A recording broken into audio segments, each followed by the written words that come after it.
우리 지난주 말씀 제목 기억하시는 분 있으세요? 우리 지난주 말씀 제목은 나에게 구원이란 어떤 의미인가 라는 제목이었어요.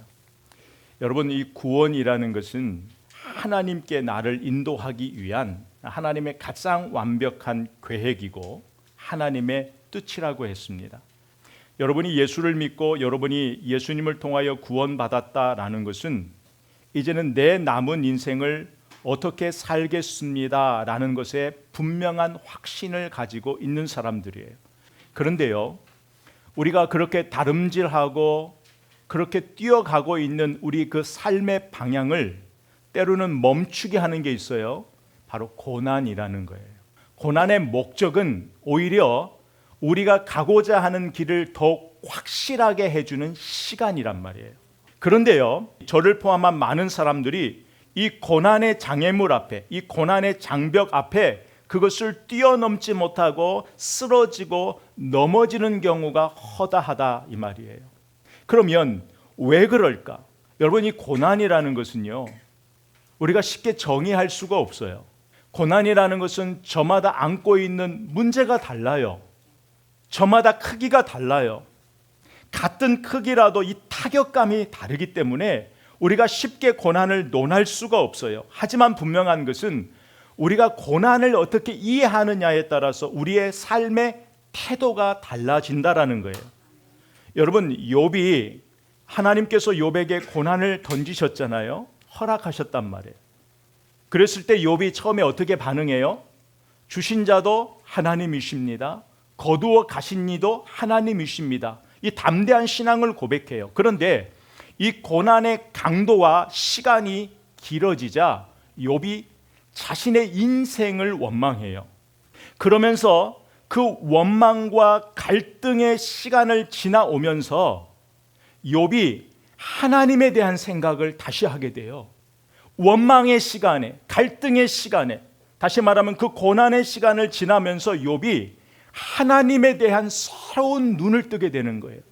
그래서 그 욥의 고난의 결말은 뭐예요? 그래서 우리가 욥기서를 고난으로 보지 않고 하나님의 지혜로 보는 것은 욥이 그 고난을 통해서 누구를? 하나님을 알은 거예요. 어떤 하나님? 내가 이제까지는 고난 전에는 하나님을 어떻게 해요?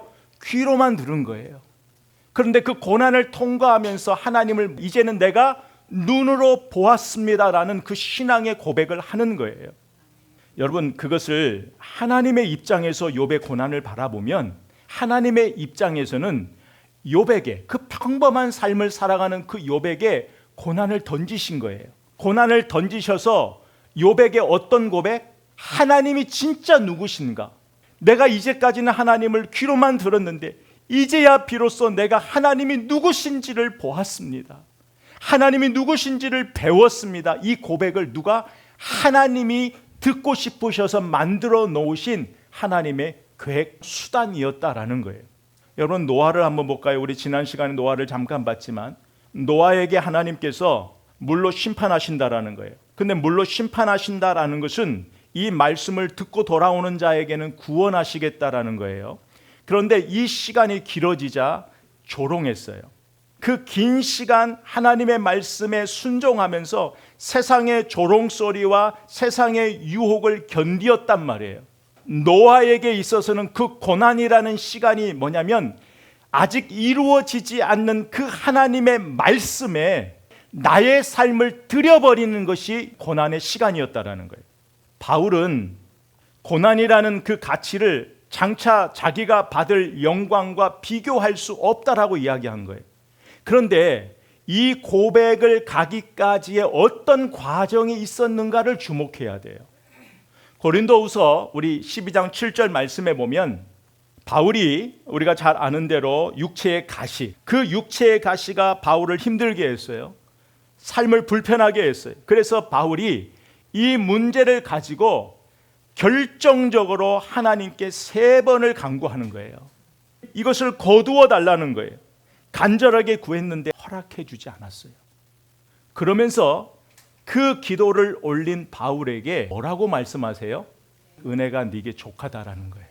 내가 너에게 육체의 가시를 준 것은 네가 교만하지 않고 네 사역 가운데 네가 하나님만 의지할 수 있도록 그것을 어디에 네 몸이 기억하게 해 주었다라는 거예요.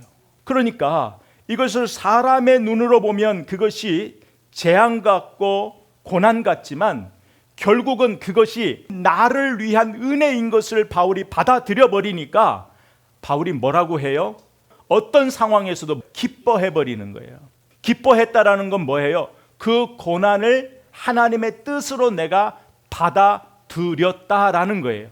그러면서 항상 내가 약할 때, 내가 무능력할 때에 내 삶에 주님이 강함으로 드러나십니다. 이렇게 고백하는 거예요. 여러분, 우리가 앞에서 보았던 사람뿐만이 아니라 우리가 성경을 가만히 추적해 보면은 그 고난을 이겨냈던 모든 하나님의 사람에게 공통점이 있어요. 이 사람들은 이 고난을 두 가지 관점에서 봤어요. 하나는 뭐냐면 그 고난의 당시에는 갈등했지만 원망의 마음이 들었지만 결국은 그 고난을 하나님의 뜻으로 받아들였다라는 거예요. 또 하나는 뭐냐면 이 고난을 이 땅을 살아가는 동안에만 있을 그 고난의 한계를 정해놓아 버린 거예요. 그 성경에 나와 있던 고난을 이긴 모든 사람들은 이 고난의 가치보다도 나에게 주어질 영광, 나에게 줄 영광에 더 많은 가치를 지불해버리고 그 가치를 두어버리니까 이것을 이길 수 있었다라는 이야기를 성경이 하는 거예요. 자, 그렇다면 오늘 말씀은 우리의 남은 인생을 어떻게 살 것인가? 저와 여러분의 남은 인생을 정말 잘 살고 싶다면 많은 사람들이 잘 믿는 것 같다가도 고난만 만나면 흔들리고 넘어져 버리는 이 고난을 나는 어떻게 이해할 것인가? 나에게 찾아오는 고난을 내가 어떻게 바르게 이해할 것인가? 여러분, 이것을 이제 집중해서 오늘 말씀을 이제 볼 겁니다. 여러분, 하나님이 우리를 얼마나 사랑하셨어요? 예수 그리스도를 이 땅에 보내시고 십자가에 죽기까지 이처럼 우리를 사랑하셨는데 왜 이처럼 사랑하시는 하나님의 자녀들에게 왜 고난을 허락하실까? 이거는요, 하나님이 우리 스스로에게 하나님을 생각할 시간을 주시는 거예요. 여러분, 욥도요, 하나님이 풍성하게 주신 그 물질의 복 가운데에서는 이 비밀을 몰랐어요. 그런데 이 고난을 지나면서 진짜 하나님이 누구신지를 보게 된 것처럼 우리도 하나님이 누구신지를 이 고난의 과정 속에서 알지 못하면 고난이 우리에게 유익이라고 말을 못해요. 여러분, 모든 사람에게 고난은 다 있지만 이 고난이 어떤 사람에게는 유익이 되고 어떤 사람에게는 힘든 하나의 과정이 될 뿐이에요. 그러면 이 차이가 뭐냐는 거예요. 이 차이는 이 고난의 시간에 하나님이 누구신지를 배운 사람은 그 고난이 유익이 되는 거예요. 자, 이것을 시편 119편 67절에는 이렇게 이야기합니다. 내가 고난 당하기 전에는 내가 그릇 행했대요. 내 마음대로 살았다라는 거예요. 그런데 내가 고난을 당해 보니까 이제는 뭐예요? 주의 말씀의 소중함, 주의 말씀을 떠날 수 없다라는 거예요. 내가 이 말씀을 지키는 그 계기가 어디에서? 고난이 이것을 만들어냈습니다라는 거예요. 71절 말씀에 보면 비로소 우리가 알고 있는 고난 당하는 것이 내게 유익이라 이로 말미암아 내가 주의 율례들을 배우게 되었나이다. 아멘. 내가 안고 있는 고난을 돌아보니까 그것이 내 인생의 약이 됐다라는 거예요. 오히려 하나님의 말씀을 배울 수 있는 시간이 되었다라는 거예요. 하나님이 누구신가를 배울 수 있는 기회가 되었다라는 거예요. 그런데도요, 우리가 이 고난을 이렇게 이해를 했잖아요. 지금 고난을 쭉 설명하니까 고난이 그래도 무엇인가를 우리가 좀 이해하게 되잖아요. 그럼에도 불구하고 우리 삶의 현장을 가면 이 고난은 우리에게 여전히 힘든 거예요. 여전히 뛰어넘지 못하는 장애물이 될 수 있어요. 우리가 고난을 이렇게 생각하는 이유는요, 여전히 고난을 내가 이겨야 되는 문제로 생각하기 때문에 그래요. 근데 오늘 말씀은 여전히 우리의 생각과 다른 생각을 갖고 있어요. 고난은 우리 힘으로 이겨내는 것이 아니라 고난은 예수님과 같은 마음을 품을 때 이겨낼 수 있다라고 오늘 성경이 우리에게 가르쳐 주고 있어요. 그래서 고난은 예수님과 같은 마음을 가져야 돼요. 근데 그 같은 마음이 뭐냐면 예수님과 같은 생각, 예수님과 같은 사고 방식을 의미하고 있어요. 분명하게 얘기하는 거예요. 고난을 이길 수 있는 근거가 우리에게 없어요. 먼저 우리는 그것을 인정해야 돼요. 오늘 1절 말씀에 보면 그리스도께서 이미 육체의 고난을 받으셨으니 너희도 같은 마음으로 갑옷을 삼으라. 자, 오늘 이 말씀을 잘 보면은요, 고난에 대해서 예수님이 가졌던 같은 마음으로 무장하라고 그래요. 이미 예수님께서는 그 고난에, 우리가 가는 그 고난의 길을 이미 가셨단 말이에요. 고난의 길을 가셨을 뿐만이 아니라 그 고난의 끝을 알고 계시고 그 고난의 끝에 영광의 자리에 누가 예수님이 계시기 때문에 여기서 우리는 예수님이 어떤 마음으로 고난의 길을 걸으셨는가를 이제 주목해야 되죠. 예수님은 어떤 마음으로 고난의 길을 걸으셨어요? 누차 설명하지만 두 가지로 요약할 수 있다 그랬어요. 하나는 아버지의 뜻. 하나님 아버지의 뜻을 이루시기 위하여 그 고난의 길을 걸어가셨고, 또 하나는 우리의 구원을 위해서. 예수님의 고난은 아버지의 뜻을 이루고 우리의 구원을 위하여 예수님은 당신이 받으시는 그 고난을 마땅한 것으로 받아들이셨다라는 거예요. 오늘 말씀을 보면 그 예수님의 이 고난을 보면 예수님의 주장이 없어요. 예수님의 모습이 보이지 않아요. 그리고 오늘 이 말씀을 보아도 우리가 고난을 이겨낼 수 있는 근거를 우리의 힘이라든지 우리의 의지라든지 우리의 능력이라고 한 절도 언급하지 않아요. 이 말은 뭐냐면 우리가 고난을 이겨낼 수 있는 그 근거가 우리에게 있는 것이 아니라 어떻게 해요? 우리를 부인하는 데서부터 오는 거예요. 우리를 부인한다라는 것은 뭐예요? 내가 내 힘대로 이길 수 없는 이 고난이라는 것을 인정하라는 거예요. 그래서 고난이 임할 때 제일 중요한 것이 뭐냐면 나를 부인하는 거예요. 나를 부인한다라는 것은 하나님, 이 문제 내 힘대로 해결할 수 없어요. 나를 건질 분 하나님밖에 없어요. 하나님, 나에게는 하나님밖에 도움이 없어요. 하나님이 도와주셔야, 하나님이 꺼내주셔야 이 시간을 이겨내고 지나갈 수 있어요. 나의 연약함을 인정하는 거예요. 나를 부인한다라는 것이. 그런데 우리는 우리의 그 쓰러진 자리, 넘어진 자리를 이렇게 돌아가 보면 우리는 항상 언제 연약함을 고백하냐면 우리가 꼭 넘어졌을 때, 우리 연약함이 폭로됐을 때, 그때 비로소 우리는 연약함을 고백해요. 근데 오늘 말씀은 그 전에 하라는 거예요. 평소에 그 전에 예수 그리스도의 마음으로 무장하라는 거예요. 예수 그리스도의 마음은 예수 그리스도의 생각과 사고방식이라고 그랬잖아요. 사고방식은 뭘 말하는 거예요? 여러분, 사고방식은 어떤 문제나 어떤 상황이 일어났을 때에 내가 일정하게 반응하는 나의 삶의 태도, 자세를 사고방식이라고 하는 거예요. 그러니까 어떤 일이 일어나기 전에 예수님이 가지고 있는 그 생각, 예수님이 고난을 바라보는 그 생각으로 내가 무장하라는 거예요. 평소에.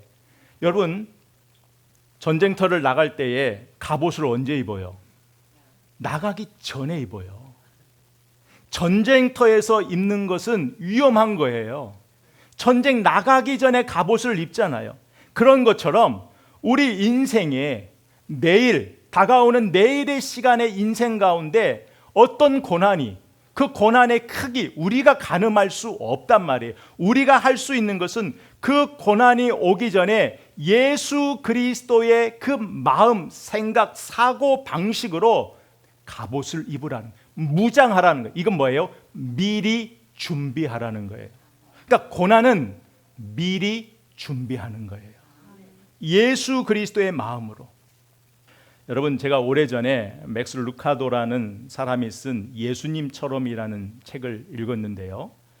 그 책을 다시 한번 보려고 했는데 없는 거예요. 생각해 보니까 누군가를 빌려줬는데 그분이 돌려주지 않은 거예요.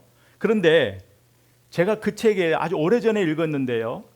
그 문장은 제가 잊어버릴 수가 없어요. 그게 뭐냐면 지금 내 삶에, 내 가정에, 내 환경에, 내 문제에, 내 갈등의 관계, 내 모든 삶은 변한 게 없는데 그 내 삶의 자리에 누가? 내가 아니라 예수님이 오신다면, 예수님이 오셔서 내 삶을 사신다면 내 삶이 어떻게 될까? 내 삶이 어떻게 해석되고 어떻게 바뀔까라는 그 질문을 제가 지금도 잊어버릴 수가 없어요. 여러분도 이 잠깐의 시간이지만 지금 여러분이 안고 있는 그 삶의 정황 속에 그것을 내가 핸들하는 것이 아니라 예수님이 오셔서 만약에 내 삶을 사신다면 어떤 변화가 있을 수 있을까? 어떤 마음으로 예수님은 이 문제를 풀어 가실까? 우리가 흔히 말하는 예수님이라면 어떻게 하실까라는 질문이죠. 오늘 이 말씀은요, 예수님이라면 이 어떻게 하실까라는 이 질문을 생활화하라는 거예요. 생활화하라는 것은 습관화하라는 거예요. 습관화하라는 것은 내가 의식하지 못해도 내 생각의 흐름이 무의식적으로 누구의? 예수의 사고 방식대로 살아가라는 거예요. 이것이 진짜 예수님과 함께 사는 것이고 예수님과 함께 사는 것을 배우는 것이에요. 아멘. 여러분, 고난을 이겨내는 비결은 우리에게 있지 않아요. 그 순간 누구? 예수님. 예수님을 바라보는 거예요. 예수님의 마음을 생각하는 거예요. 예수님과 같은 각오를 가지고 그 고난을 대하는 거예요. 그럴 때에 우리의 남은 인생은 그 고난을 통해서 우리 인생이 얼마나 가치 있는 인생인지를 알게 되는 거예요. 그래서 우리의 남은 인생이 가치 있는 인생을 살려고 한다면, 여러분의 남은 인생이 가치 있는 시간으로 채워지기 원한다면 내 남은 인생 어디에 가치를 두고 살아야 할까? 이 질문에 답을 가지고 있어야 돼요. 자, 그렇다면 여러분, 가치 있는 삶이라는 게 뭐냐는 거예요. 그것을 2절에서 4절에 이제 이야기하고 있어요. 다 일일이 읽지는 않겠습니다. 2절에 보면 우리 인생은 두 종류의 인생이 있어요. 하나는 하나님의 뜻을 따라가는 인생이 있어요. 또 하나는 이방인의 뜻을 따라가는 인생이 있어요. 성경에서 이방인은 하나님을 모르는 사람을 말하는 거예요. 그러면 우리 인생은 하나님을 믿어 하나님의 뜻을 따라가는 인생이 있고 하나님을 모르는 인생이 있다라는 이야기. 그러면 하나님의 뜻이 무엇인가는 앞전부터 우리가 쭉 설명하고 있죠. 로마서 12장 2절 말씀에 보면 너희는 이 세대를 본받지 말래요. 너희 마음을 새롭게 하래요. 그래서 우리가 뭐예요? 하나님의 선하시고 기뻐하시고 온전하신 뜻이 무엇인지를 분별하며 사는 거예요. 하나님의 뜻을 따라가는 것은, 그 하나님의 뜻을 따라가는 것은 내 삶에 아버지의 뜻이, 아버지의 마음이 어디 있는가를 놓치지 않고 따라가는 거예요. 이것이 하나님 앞에 가치 있는 삶이에요. 여러분, 모든 사람이 같은 시간을 살아가도 하나님의 시간 개념은 달라요. 모든 사람이 30년, 80년, 90년을 살아도 또 같은 시간이 아니에요. 하나님이 보실 때에 가치 있는 시간이 있어요. 하나님이 보실 때 의미 있는 시간이 있어요. 여러분 아마 들어보셨을 거예요. 카이로스의 시간이라고. 하나님께 의미 있는 시간. 여러분, 그래서요, 우리가, 저와 여러분이 당하는 그 고난이 하나님이 우리 인생에 필요해서 던지신 거예요. 그 고난이. 그러면 그 고난의 시간은 하나님 앞에 의미 없는 시간이 아니란 말이에요.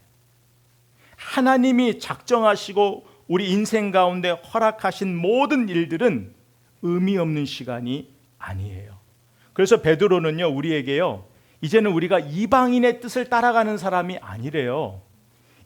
하나님의 뜻을 따라가면 온전히 우리의 삶의 목적이 하나님이에요. 하나님이 기뻐하시는 뜻이 뭐고, 하나님의 온전한 뜻이 뭐고, 하나님의 선하신 뜻이 뭐고, 여기에 우리의 삶이 집중되어 있는데, 이방인, 하나님을 모르는 사람은 하나님을 모르니까, 내 인생에 하나님이 없으니까 누구에게만 관심이 있어요? 나에게만 관심이 있어요. 그래서 하나님이 기뻐하시는 것에 관심이 없고 내가 기뻐하는 것, 내가 쾌락을 누릴 수 있는 것, 여기에 온전히 집중되어 있어요. 그러니까 영혼을 모르니까 여전히 이 땅에서의 내 삶만 추구하는 거예요. 여러분 5절 6절 말씀을 이렇게 보면은요, 그들이 산자와 죽은 자를 심판하기로 예비하신 이에게 사실대로 고하리라. 이를 위하여 죽은 자들도 복음이 전파되었으니 이는 육체로는 사람으로 심판을 받으나 영으로는 하나님을 따라 살게 하려 함이라. 아멘. 이 말씀은요, 우리 모든 육체는 예수를 믿으나 믿지 않느나 다 죽을 수밖에 없어요. 그러나 우리가 죽기 전에 예수를 믿는 사람, 죽기 전에 복음을 받아들인 사람은 우리 육체는 죽었지만 우리 영은 어떻게 해요? 지금도 살아있단 말이에요. 영생을 소유한 자로 살아있다 이 말이에요. 하지만 이 사실을 모르는 사람은 여전히 어디에요? 영혼을 위한 삶이 아니라 내 육체를 위한 삶을 사는 거예요. 내 육체를 위한 삶이 지금 3절과 4절이에요. 그래서 하나님을 향하여 달려가는 거 아니라 극한 방탕을 향하여 다름질하는 삶을 살아갈 수밖에 없어요. 제가 여기에 앞에 그 스크린에 보면 이 말씀에 대한 해석을 해놨는데, 여러분 이것은 그냥 참고하시고 이것을 한마디로 요약하면 다 뭐예요? 나를 위하여 살아가는 거잖아요. 나의 즐거움, 쾌락을 위하여 살아가는 거란 말이에요. 성경은 영혼을 위하여 살지 않는 삶, 하나님을 위하여 살지 않는 삶은 다 낭비하는 삶으로 생각해요. 누가복음 15장에 둘째 아들이 나와요. 둘째 아들이 아버지의 재산을 가지고 가서 허랑방탕하여 다 허비한 후에 집에 돌아오게 되었어요. 자, 돌아온 그 아들을 사람들은 어떤 관점에서 바라볼까요? 첫째 아들을 포함한 사람들은 아버지의 재산을 낭비한 사람으로만 봐요. 물질을 낭비하는 사람으로 보는데, 유독 아버지는 그 아들을 어떤 마음으로 바라보냐면, 나를 떠나 있는 아들의 그 시간을 물질을 낭비한 시간이 아니라 낭비한 시간으로 본다 이 말이에요. 다시 말하면 성경은 우리가 물질을 낭비한 것에 관심이 있는 것이 아니라 아버지의 마음을 모르고 아버지를 떠나 산 세월을 허송한 그 시간을 낭비한 시간으로 정의한다라는 거예요. 그렇다면 여러분, 낭비하는 삶을 사는 거는요, 그 이방인의 삶을 살아가는 사람만이 낭비한 시간을 살아가는 게 아니에요.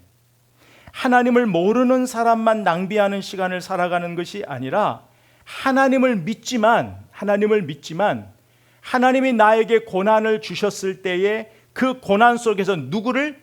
하나님을 배우지 못하면, 하나님의 뜻을 알지 못하면, 나에게 어려움을 주셨는데 그 어려움 속에서 하나님을 배우지 않는 그 시간은 뭐예요? 나에게도 낭비 시간이에요. 우리의 주된 관심은요, 내가 실패했느냐 성공했느냐, 내 뜻대로 되는가 되지 않는가. 우리는 항상 여기에서 나를 확인받고 싶어 해요. 그리고 나를 향한 하나님의 사랑을 확인받고 싶어 해요. 항상 우리의 믿음은요, 내가 원하는 것을 하나님이 주셨을 때에 나의 믿음을 거기에서만 확인받고 싶어 하는 마음이 있어요. 만약에 그런 원리로 생각한다면 이 둘째 아들이 아버지에게 원했잖아요. 그런데 아버지가 주었잖아요. 그럼 그런 논리로 생각하면 이 아들이야말로 기도의 응답을 받은 믿음의 행위잖아요. 근데 성경은 그것을 믿음이라고 하지 않고 어리석은 낭비한 시간이라, 삶이라 그렇게 정의하잖아요. 왜? 아버지가 원하는 삶을 살지 않았기 때문에 그래요. 근데 그럼에도 둘째 아들은 그 낭비된 시간이 결국은 어떻게 돼버렸어요? 복이 돼버렸잖아요. 이유는 뭐예요? 아버지께 돌아왔기 때문에. 그래서 저와 여러분이 받는 그 고난이 낭비되는 고난, 어려움이 낭비되는 시간이 되지 않으려면 그 순간에는 때로는 원망하고 불평하고 갈등의 시간을 겪어내지만 마침내 어디로 가야 된다고요? 아버지께 가야 되는 거예요.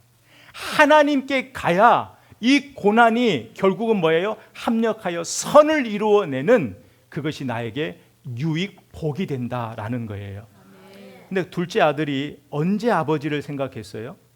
아버지가 원하는 것을 주실 때가 아니라 아버지가 주신 것을 다 탕진하고 그 고난의 현실 앞에서 누구를 생각할 때에 아버지를 생각할 때, 내가 잃어버리고 내가 허랑방탕하여 다 써버린 물질이 아니라 아버지를 떠나 있는 그 시간이 세월을 허송하고 낭비된 시간이라는 것을 깨달았을 때 아버지께 돌아온 거예요. 그러니까 둘째 아들에게는 그 시간이 아버지를 배우는 시간이었어요. 그 고난의 시간이 아버지를 배우는 시간이었어요. 이것을 알아야 이제는 또 주신 것으로도 감사하고 주신 것으로도 교만하지 않고 겸손하게 하나님을 찬양하는 사람이 되는 거예요. 자, 이것이 바로 하나님이 우리에게 고난을 허락하신 이유예요. 하나님이 우리에게 듣고 싶은 것은요, 고난 가운데 괴로워하는 그 모습이 아니라 그 가운데 하나님만이 나의 하나님이라고, 하나님만이 나의 도움이라는 이 고백을 듣고 싶어 하시는 거예요. 여러분들 자녀 다 키워보셨잖아요. 진짜 자녀에게 듣고 싶은 것은 자녀가 나를 의지할 때, 이제는 힘이 없고 나이가 들은 나이지만, 내가 줄 것 없지만, 나보다 가진 건 더 풍부하지만 끝까지 뭐예요? 나를 부모로 인정해주고 나를 부모로 의지할 때에, 나의 그늘 아래 파고 들어올 때에, 그때 아버지의 마음이잖아요. 우리 하나님도 동일한 마음이라는 거예요. 그래서 오늘 우리가 말씀 속에서 하나 깨달을 것은요, 한 질문이에요. 저와 여러분의 남은 인생 어떻게 살고 싶은가? 어떻게 사는 것이 잘 사는 것인가? 육체의 남은 때를 어떻게 살아야지? 여기에 답을 갖고 있어야 돼요. 이 답을 잘 모르겠다 생각하면요, 지금 여러분이 어디를 향해 다름질하고 있는 여러분의 이 발의 위치를 보세요. 이 발의 위치가 하나님의 뜻을 향해 있는지 예수 믿기 전에 삶을 향하고 있는지를 보라는 거예요. 예수 믿기 전에 살았던 그 모든 삶은 인생을 낭비한 거예요. 내 남은 인생 어떻게 살 것인가? 기도만이 아니에요. 말만이 아니에요. 삶으로. 우리의 삶은 다 하나님 앞에 드러나요. 그 드러나는 시간, 하나님이 기억하는 그 의미 있는 시간으로 드러나기를 바랍니다. 그러려면은요, 우리 일상의 삶이 영적 싸움터라는 걸 기억해야 돼요. 방심하면 안 돼요. 오늘 말씀처럼 예수님의 마음, 예수님의 생각, 예수님의 사고방식으로 무장하고 살아야 돼요. 무장하지 않으면 예수 믿기 전에 그 삶이 우리를 끌고 가버려요. 그러니까 그 방탕한 삶에, 낭비된 삶에 정복당하지 않으려면 예수 그리스도의 사고방식, 그 예수 그리스도의 생각으로 무장하고 있어야 돼요. 나를 지켜야 돼요. 내 힘으로 이기는 싸움 아니에요. 오직 예수, 오직 예수. 그래서 매 순간에 내 삶의 현장에, 내 고난의 현장에 예수님이라면 이 고난을, 이 문제를 어떻게 바라보시고 해결해 가실까? 우리는 항상 문제가 터진 후에 생각하는 것이 아니라 오늘 말씀은 그 전에 내가 예수의 마음으로 준비되어 있어야 그 문제 앞에서도 그 생각을 한다고요. 내 생각대로 바라보는 것이 아니라 예수의 마음이 내 안에 차 있을 때에 그 문제를 예수의 마음으로 바라보는 것처럼 한 주간도 우리 연약함까지도 주님께 모두 맡기고, 그것이 때로는 고난이든 때로는 기쁨이든 무엇이든 상관없이 예수의 사고방식으로 예수와 함께 사는 그 복된 삶 사시기를 주의 이름으로 축복하고 선포합니다. 아멘.